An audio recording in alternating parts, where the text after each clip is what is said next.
우크라이나의 장거리 드론이 불씨를 지폈다. 현재 러시아 전역에서 불길이 거세게 번지고 있다. 러시아 역사상 이토록 많은 석유가 불타버린 적은 없었다. 비교조차 되지 않는다. 우크라이나는 연이은 공격으로 러시아가 진압할 수 없는 거대한 산불을 일으켰다. 중요한 자산들이 불길에 완전히 파괴되었다. 우크라이나는 믿기 힘든 성과를 이루어냈다. 반면 러시아는 이제 석유가 더 이상 생명줄이 되지 않는 미래를 맞이하고 있다. 먼저 4월 18일로 돌아가 보자. 그날 밤 우크라이나는 러시아 영토로 드론들을 연이어 쏟아부었다.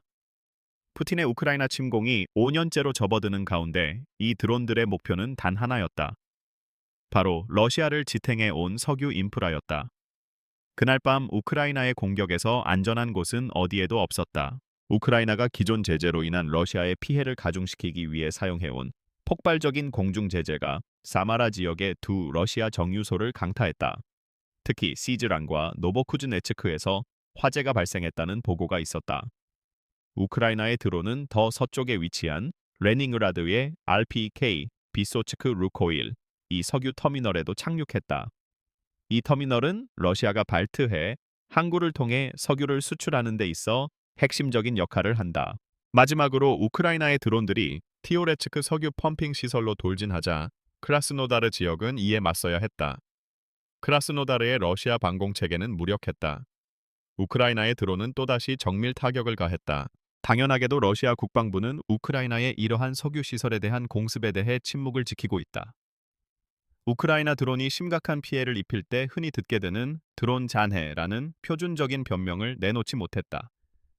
오히려 국방부는 4월 18일 저녁 현재 화재가 발생한 지역 상공을 포함한 곳에서 258대의 우크라이나 드론을 방공 시스템으로 격추했다고만 밝혔다. 어쩌면 우크라이나 드론 중 일부는 러시아에 의해 격추되었을지도 모른다. 하지만 설령 그렇다 해도 그 수는 명백히 부족했다. 우크라이나 총참모부는 텔레그램을 통해 공격 성공을 발표함으로써 러시아의 반박을 선제적으로 차단했고 러시아가 공격의 존재 자체를 부정할 수 없음을 드러냈다. 우크라이나 총참모부는 공격 현장에서 촬영한 사진을 공개하며 해당 시설들이 모두 러시아 점령군의 군수 보급에 관여하고 있다고 밝혔다. 모든 사진에는 폭발력과 화력을 동반한 무언가에 명중당한 것으로 보이는 러시아 석유 시설에서 짙은 검은 연기가 피어오르는 모습이 담겨 있다. 우크라이나는 현재 이 지역들에서 정확히 무엇을 타격했는지 파악하기 위해 피해 상황을 평가 중이다. 하지만 더 많은 러시아 석유가 불타고 있다는 사실은 부인할 수 없다. 푸틴은 현재 우크라이나가 러시아를 상대로 점점 더 강화되는 공세를 펼치고 있다는 현실을 마주하고 있으며 이번 일련의 공습은 그중 가장 최근의 사례일 뿐이다. 이러한 노력의 결과로 러시아는 중대한 문제에 직면해 있으며 이에 대해서는 잠시 후에 논의할 것이다. 4월 18일에 우크라이나가 러시아의 정유소 및 기타 석유 인프라를 완전히 제압할 것이라고는 예상하지 못했으리라. 우크라이나의 드론은 연료와 석유가 있는 푸틴의 영토를 공격했을 뿐만 아니라 그곳에 주둔한 러시아 점령군도 표적으로 삼았습니다.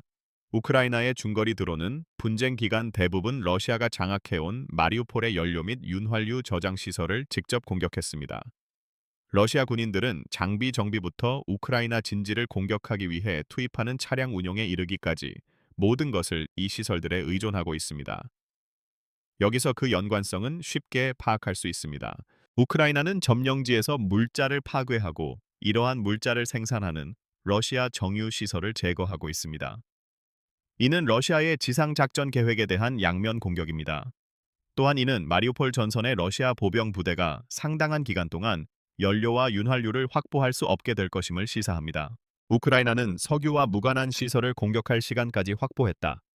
우크라이나 드론은 도네츠크 주에 위치한 망구시와 그라프스카의 러시아 수리 기지를 파괴했다. 또한 자포리자 전선의 토크마크 지역 부대도 공격했다. 우리가 여기서 목격하고 있는 것은 타격 대상의 전략적 중요성 측면에서 푸틴의 참모진을 능가하고 규모 면에서는 러시아에 필적하는 장거리 드론 강국으로 우크라이나가 부상하고 있다는 사실이다. 러시아는 특히 민간인을 공포에 떨게 할 수 있다면 우크라이나 내 거의 모든 것을 공격하려 한다. 반면 우크라이나는 훨씬 더 집중적이다. 우크라이나는 러시아 내 러시아 석유 시설을 반복적으로 표적으로 삼으며 점령 지역 내 푸틴의 군대를 약화시키고 있다. 현재 러시아 전역의 정유소와 석유 터미널에서 전례 없는 화재가 발생하고 있다. 그리고 며칠 후 우크라이나는 더 큰 공격을 준비하고 있었다. 러시아의 핵심 흑해 물류 경로 중 하나인 투아프세 석유 터미널이 4월 20일 우크라이나의 공격을 받았다. 러시아가 4월 16일 공격으로 발생한 유사한 화재를 진압한 지 불과 몇 시간 만에 일어난 일로, 이는 일주일도 채 되지 않아 해당 항구를 겨냥한 우크라이나의 두 번째 공격이었으며 다시 한번 거대한 화염을 일으켰다. 투아프세에 위치한 또 다른 정유소는 하루 최대 24만 배럴의 원유를 처리할 수 있다. 여기서 일정한 패턴을 감지하기 시작했다면 당신만 그런 게 아니다. 푸틴 지지자들에게 메시지를 전달하기 위해 우크라이나는 러시아 전역에 일종의 검은 연기를 뒤덮으려 적극적으로 시도하고 있다. 이 분쟁은 당신의 대통령이 시작했었다. 이제 전쟁이 여러분에게 다가오고 있습니다. 4월 18일과 20일에 우크라이나가 러시아 석유 시설을 공격한 것에는 일정한 시의적절함이 있었습니다. 4월 18일 푸틴의 침공이 시작된 이래 러시아 에너지 공급을 겨냥해왔던 미국의 제재가 재무부에 의해 유예되었다는 사실이 밝혀졌습니다. 이번 유예 조치는 미국이 에픽 퓨리 작전을 개시한 데 대한 보복으로 이란이 호르무즈 해협을 봉쇄해 발생한 유가 충격 완화를 위해 미국이 제재 유예 조치를 시행한 데 따른 것이었다. 스콧 베산트 재무장관이 미국이 제재 유예 기간을 연장하지 않을 것이라고 밝힌 지 불과 이틀 만에 30일간의 제재 유예가 발표되었다. 이 소식은 우크라이나를 기쁘게 하지 않았을 것이다. 푸틴은 석유 판매 제한이 풀리면서 러시아로 유입되는 수억 달러, 어쩌면 수십억 달러에 달하는 수익을 우크라이나 전쟁 자금으로 사용할 수 있다. 따라서 드론이 러시아 상공을 누비고 정유소가 그토록 격렬하게 불타오르는 것은 우크라이나가 제재 해제를 무의미하게 만들고자 하기 때문이라고 쉽게 주장할 수 있다. 푸틴 당신의 선박들은 항해할 수 있을지 모르지만 수송해야 할 석유가 사라진다면 그건 별 의미가 없다. 그럼에도 불구하고 4월 18일 우크라이나의 행동과 4월 20일 투아프세 공격이 정말로 러시아 석유가 전례 없는 속도로 불타고 있음을 나타내는지 의문을 가질 수도 있다. 어쨌든 우크라이나의 정유소 공격이 새로운 일은 아니기 때문이다. 이러한 작전은 2025년 우크라이나가 러시아 에너지 시설을 상대로 120차례의 공격을 감행하고 그중 81차례가 정유소를 겨냥할 정도로 격화되었습니다. 이러한 공격들로 인해 러시아는 연말까지 130억 달러의 손실을 입었습니다. 사실 이 전술은 전혀 새로운 것이 아닙니다. 우리는 아직 가장 최근 퍼즐에 빠진 조각을 찾아내지 못했습니다. 방금 논의한 5건의 공격은 우크라이나가 수행한 가장 최근의 사례일 뿐입니다. 우크라이나는 지난 3월 미국이 러시아 제재의 초기 유예를 발표한 이후로 러시아를 반복적으로 공격해왔으며 이는 푸틴이 지금까지 겪어본 적 없는 진정한 폭풍을 일으켰습니다. 이는 우크라이나 공격의 범위와 규모를 완전히 바꿔놓았습니다. 하지만 그 내용을 다루기 전에 여러분이 지금 밀리터리 쇼를 시청하고 계신다는 점을 상기시켜 드리고 싶습니다. 채널이 마음에 드신다면 꼭 구독해주세요. 앞으로 더 많은 콘텐츠가 준비되어 있습니다. 4월 18일은 빙산의 일각에 불과합니다. 표면 아래를 들여다보면 우크라이나의 공세로 인해 러시아 석유 산업이 심각한 타격을 입었음을 알 수 있습니다. 발트해 지역으로 가보겠습니다. 우크라이나가 레닝라드에 석유 터미널을 건설한 것은 지난 한 달여 동안 이 나라가 러시아 서부 이 지역에 가한 고통의 극히 일부에 불과합니다. BBC 보도에 따르면 3월 30일까지 우크라이나는 우스트루가와 프리모르스크에 위치한 러시아의 핵심 흑해 항구와 키리시 정유소를 포함해 레닝라드 지역의 석유 시설 3곳을 반복적으로 공격했습니다. 해당 매체에 따르면 이 항구들은 러시아 석유 수출의 42%를 차지하며 두 곳 모두 저장 탱크 화재와 인프라 손상을 입었다. 우크라이나의 3월 공습으로 인해 프리모르스크와 우스트루가에서 각각 8개의 탱크가 불에 탔으며 당국이 피해 복구 작업을 시도하는 동안 항구들은 수차례 폐쇄되었다. 볼로디미르 젤렌스키 대통령은 이후 우크라이나의 여러 파트너들이 작전의 방대함을 이유로 정부에 작전 규모를 축소해 줄 것을 요청했다고 밝혔다. 젤렌스키 대통령은 요청의 출처를 밝히지 않았으나 이는 호르무즈 해협 사태로 인한 유가 상승에서 비롯된 것으로 보인다. 그러나 4월 18일의 상황은 우크라이나가 누구를 위해서도 멈추지 않을 것임을 여실히 보여준다. 우크라이나는 수천 마일 떨어진 곳에서 벌어지는 사태 때문에 러시아의 가해질 잠재적 위협에서 주의를 돌리지 않을 것이다. 게다가 우크라이나는 러시아가 제재 완화와 유가 상승이라는 두 마리 토끼를 모두 잡는 것을 용납하지 않을 것이다. 석유가스 부문 분석가 보리스 에렌슈타인은 이전에 우크라이나의 레닌그라드 지역 작전이 분쟁 발발 이후 러시아 석유 수출에 대한 가장 큰 위협이 된다고 선언한 바 있다. 그게 바로 핵심이다. 미국이 러시아에 대한 제재를 일시적으로 중단하고 서방이 적절한 조치를 취하지 않는다면 우크라이나는 스스로 문제를 해결할 것이다. 나는 3월 중순부터 그렇게 해왔다. 장거리 드론을 풍부하게 확보한 우크라이나는 이제 전략적 폭격 작전을 지속할 수 있게 되었으며 이는 우리가 4월 18일에 목격한 바와 같다. 공격은 지금도 계속되고 있다. 지난주 우크라이나가 두 차례 공격한 투아프스에 대해서는 이미 논의된 바 있다. 또한 우크라이나는 4월 5일 코스토보에 위치한 루코일 소유 정유소를 공격했다. 이어서 짐작하셨겠지만 레닌그라드의 한 석유 항구도 또다시 공격했다. 이는 우크라이나가 일으킨 화염의 폭풍으로 러시아가 완전히 요격하지 못하는 드론의 끊임없는 공격으로 인해 푸틴의 영토 전역에 거대한 화재가 확산되고 있다. 이것이 바로 우리가 러시아가 전례 없이 불타고 있다고 말할 때 의미하는 바다. 4월 18일 우크라이나는 우크라이나 내 푸틴의 전쟁 기계를 움직이는 유일한 산업을 집어삼킬 위기에 처한 거대한 불길에 기름을 부었습니다. 러시아가 이 모든 상황에 대해 보일 반응은 그리 유쾌하지 않을 것입니다. 그렇죠. 우크라이나가 보낸 모든 드론을 격추하고 있다는 상투적인 부인과 주장 외에는 러시아는 당황해하고 있으며 이는 이해할 수 있는 일입니다. 우크라이나의 행동은 시급한 문제를 재앙으로 변모시키고 있으며 그 결과 러시아의 군대와 경제는 큰 타격을 입고 있다. 이 두 가지 주제는 잠시 후에 다시 다루겠다. 먼저 러시아 내부의 패닉 상태부터 살펴보자. 크렘린 내부에서는 이미 우크라이나가 장거리 드론 분야에서 진전을 보이고 있다는 경고가 푸틴에게 전달되고 있다. 그 목소리 중 하나는 러시아 안보회의 의장이자 전 국방장관인 세르게이 쇼이구다. 그는 우크라이나의 국내 드론 개발이 러시아의 어느 지역도 우크라이나의 공격으로부터 안전하지 않을 정도로 진전되었다고 주장한다. 우크라이나는 드론을 엄청난 양으로 생산하고 있어 한 번의 공격이 실패하더라도 언제든지 다시 시도할 수 있다. 이 드론들은 목적지에 도달하기 위해 수백 마일, 어쩌면 1000마일 이상을 비행할 수 있다. 현재 우크라이나는 러시아가 우크라이나를 공격하는 빈도보다 더 자주 국경을 넘어 러시아를 공격하고 있다. 우크라이나는 지난 3월 약 900대의 드론을 러시아보다 더 많이 격추했다. 러시아 국방부에 따르면 3월 한 달 동안 러시아 영공으로 침입한 우크라이나 드론 734대가 격추되었다. 정유소와 탄약고의 파괴 상황은 전혀 다른 양상을 보여준다. 우크라이나가 러시아가 이전에 뚜렷한 우위를 점했던 분쟁 지역 중 한 곳에서 명백히 전세를 역전시켰기 때문이다. 대규모 공습은 이제 우크라이나 전략의 핵심이 되었다.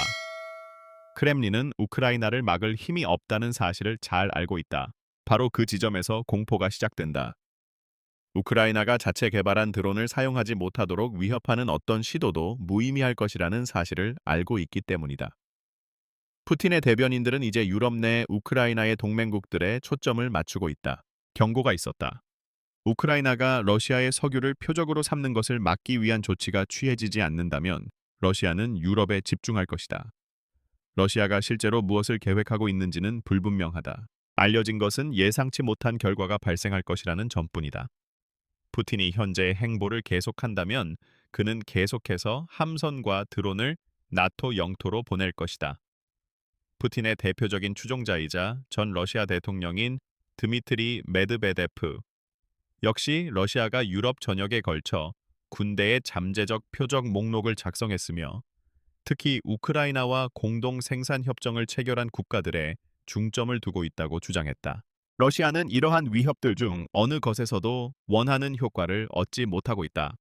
러시아가 표적 목록을 가지고 있다는 사실은 우크라이나의 유럽 동맹국들에게 새로운 소식이 아니다.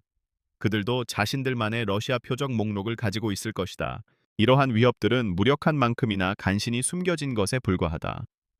러시아는 자국이 무슨 말을 하든 무슨 행동을 하든 우크라이나가 계속해서 자국 영토로 드론을 보낼 것임을 잘 알고 있다. 4년 넘게 샤히드식 드론과 미사일을 이용해 우크라이나를 공포에 떨게 했던 푸틴은 이제 자신의 행동이 초래한 결과를 맛보고 있다. 푸틴은 러시아가 자업자득의 결과를 겪고 있다며 불평하고 위협하고 있지만 실제로는 아무것도 하지 못하고 있다. 러시아에게 있어 그 사실 자체가 굴욕이다. 세계에서 가장 강력한 군대 중 하나를 보유하고 있다는 평가에도 불구하고 우크라이나의 드론을 막아내지 못하고 있다. 어떤 호랑이가 종이 호랑이임이 드러났다. 이 모든 것이 러시아를 분노하게 만들었다. 그러나 크렘린은 우크라이나의 러시아 석유 시설 폭격으로 인한 여파를 처리해야 할 뿐만 아니라 우크라이나의 유럽 동맹국들의 압력을 가해 우크라이나를 간접적으로 방해하려 시도하고 있다. 돈이 최우선이다. 4월 18일 UKRINFORM이 발표한 연구에 따르면 우크라이나는 러시아의 원유 수입을 하루 약 88만 배럴가량 강제로 줄였다. 이는 러시아에서 더 큰 불길을 일으킨 4차례의 공격과 시기가 일치한다. 이는 러시아의 전쟁 예비비에서 매일 1억 달러가 도난당하는 것과 같다. 하지만 현재의 금융 위기가 러시아가 직면한 유일한 위협은 아니다. 함께 타오르는 것은 신뢰다. 석유는 러시아의 단순한 수출품 그 이상이다. 이는 푸틴의 군사 경제의 주축이자 모스크바가 군인들에게 급여를 지급하고 손상된 장비를 교체하며 제재를 견디고 미사일 생산 자금을 조달하며 러시아 국민 앞에서 안정된 모습을 유지할 수 있게 해주는 유일한 메커니즘이다. 그 기둥이 흔들리기 시작하면 시스템의 다른 모든 구성 요소들도 그 여파를 느끼게 된다. 이 때문에 우크라이나의 이러한 공습이 지닌 의미는 카메라에 포착된 불덩어리 그 이상을 훨씬 뛰어넘는다. 정유소 폭발은 겉으로 보이는 것보다 더 많은 것을 내포한다. 긴급 수리 생산 지연 보험 시장의 혼란 선적 경로 변경 불안해하는 구매자들, 운송비 증가, 그리고 러시아 심장부에 위치한 핵심 자산의 새로운 취약성을 정당화해야 하는 당국자들의 곤란함 등이 모두 그 결과다. 모든 타격은 도미노 효과를 일으킨다. 러시아는 단 한 곳만 수리하더라도 인력 부품 방공체계, 연료 비축량 보안 부대를 재배치해야 한다. 우크라이나가 모든 정유소를 파괴할 필요는 없다. 러시아가 마치 모든 정유소가 다음 타깃이 될 수 있는 것처럼 행동하게 만드는 것만으로도 충분하다. 그리고 바로 그런 일이 벌어지고 있는 듯하다. 모스크바는 너무 광활해 완전히 방어하기 어려운 전국에 걸쳐 방어 태세를 취할 수밖에 없는 상황에 몰리고 있다. 한 석유 터미널을 보호하려면 다른 저장소를 희생해야 한다. 정유소 인근의 방공망을 강화하면 군사시설, 철도 허브 탄약고 지휘소 등은 상대적으로 방어가 소홀해질 수밖에 없다. 우크라이나가 제기한 지정학적 딜레마에 대한 러시아의 모든 대응은 러시아의 새로운 취약점으로 이어진다. 이것이 장거리 드론에 숨겨진 힘이다. 이들은 순항 미사일만큼 빠르거나 강력할 필요가 없다. 압박이야말로 그들의 진정한 가치다. 대규모로 배치될 경우 이 드론들은 완전히 저지하기가 더 어렵고 비용은 더 저렴하며 제조는 더 간단하고 파도처럼 연달아 발사하기도 더 쉽다. 러시아 정유소 위로 피어오르는 연기는 러시아가 요격 수치를 끊임없이 주장함에도 불구하고 통계로는 감출 수 없는 현실을 여실히 보여준다. 우크라이나 드론의 극히 일부만이라도 뚫고 들어온다면 며칠간의 가동 중단과 수백만 달러의 피해가 여전히 발생할 수 있다. 푸틴에게 이는 특히 위험한 상황이다. 그의 전쟁 서사 전체가 거리에 의존하고 있기 때문이다. 수년 동안 크렘린은 이 침공을 멀리서 벌어지는 일로 묘사하려 했다. 용병 수감자 동원된 병력 그리고 모스크바가 무시해도 될 만큼 빈곤한 지역들이 관련된 일로 말이다. 그러나 불타는 석유 터미널들은 이러한 사고방식을 바꿔놓았다. 갑자기 이 분쟁은 자포리자 하르키우 도네츠크에만 국한되지 않게 되었다. 러시아 후방 지역은 안전하다는 착각에 의존하는 모든 지역이 영향을 받게 되었으며 여기에는 레닝그라드, 사마라, 크라스노다르, 투아프세 등이 포함된다. 이제 그 환상은 산산조각 나고 있다. 우크라이나 역시 심리적 측면을 완전히 이해하고 있다. 공격 한 번마다 두 가지 메시지가 동시에 전달된다. 이는 러시아군에게 너희의 병참 체계가 더 이상 안전하지 않다는 것을 알린다. 러시아 국민들에게는 정부가 한때 건드릴 수 없다고 선언했던 인프라를 보호할 능력이 없다는 메시지를 전달한다. 이 조합은 끔찍하다. 전장 보급을 약화시키는 것 외에도 이는 국내에서 크렘린을 굴욕적으로 만든다. 결과적으로 앞으로 몇 주간은 이미 발생한 공습들보다 훨씬 더 중요해질 수 있다. 우크라이나가 이 속도를 유지한다면 러시아는 침공군을 먹여 살릴 것인지 수출 기계를 가동할 것인지 선택해야 할지도 모른다. 점령지를 방어할 것인지 석유 수익을 지킬 것인지 선택해야 할 수도 있습니다. 게다가 소모전에서는 적의 자산을 완전히 파괴하는 것만큼이나 상대가 잘못된 결정을 내리도록 유도하는 것이 종종 유익합니다. 이 때문에 러시아 석유 인프라에서 뿜어져 나오는 불길은 단순한 파괴의 광경 그 이상입니다. 이는 전략이 실시간으로 진화하고 있다는 지표입니다. 우크라이나가 맞서고 있는 것은 더 이상 러시아의 침공만이 아닙니다. 푸틴은 국경 내부에서 공격을 받을 것을 전혀 예상하지 않고 설계된 전쟁 경제를 방어해야 하는 상황에 몰려 있다. 전선을 절단하고 연료를 불태우며 침공을 가능하게 하는 장비 자체를 타격하는 공격에 직면하고 있는 것이다. 그리고 우크라이나가 더 많은 석유 항구와 정유소를 공격함에 따라 이 수치는 계속 증가할 것이다. 젤렌스키는 우크라이나가 지난 3월 한 달 동안만 러시아 석유 산업에 최소 23억 달러의 손실을 입혔다고 주장한다. 우크라이나가 이러한 공격을 지속한다면 2026년 말까지 러시아는 276억 달러의 손실을 입게 될 것이며 이는 2025년 우크라이나의 공격으로 인한 손실의 2배에 달하는 규모다. 게다가 우크라이나가 3월 말 이후 우리가 목격해온 하루 1억 달러의 손실 규모를 유지할 수 있다면 러시아가 입는 경제적 피해는 훨씬 더 커질 수 있다. 러시아군은 전국적으로 석유 수송 경로를 변경해야 하는 바람에 어려움을 겪고 있다. 곳곳에서 지연이 발생하고 있다. 러시아가 석유를 저장하고 수송할 안전한 장소를 필사적으로 찾고 있는 동안 이미 우크라이나에 도착했어야 할 연료와 석유의 수송이 지연되고 있다. 적의 석유 물류 시스템은 지속적인 수송을 보장할 능력을 점차 상실하고 있다. 전장에서는 이미 그 영향이 나타나고 있다. 텔레그램을 통해 공개된 메시지에서 우크라이나 무인 시스템 부대는 적의 자원이 줄어들면서 우리 군에게 더 많은 기회가 생긴다고 밝혔다. 참고로 투아프세는 러시아가 석유 수송 경로를 변경하려 시도하는 장소 중 하나다. 갑자기 4월 20일 우크라이나가 그 중요한 항구를 공격한 것이 훨씬 더 이해가 된다. 마지막으로 푸틴은 우크라이나가 러시아 전역에 걸쳐 화염탄을 발사한 결과로 인해 언론에 제대로 보도되지 않은 문제에 직면해 있다.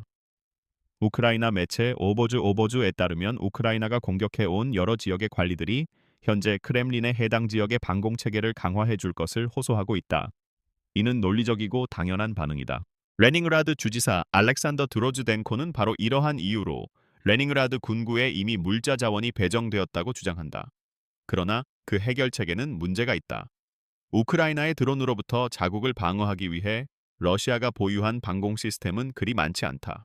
민핀에 따르면 4월 21일 기준으로 러시아는 푸틴의 침공이 시작된 이후 1350대의 방공 시스템을 잃었다. 이는 믿기 힘들 정도로 많은 수이며 그중 상당수는 이륙해야 할 드론들에 의해 파괴되고 있다.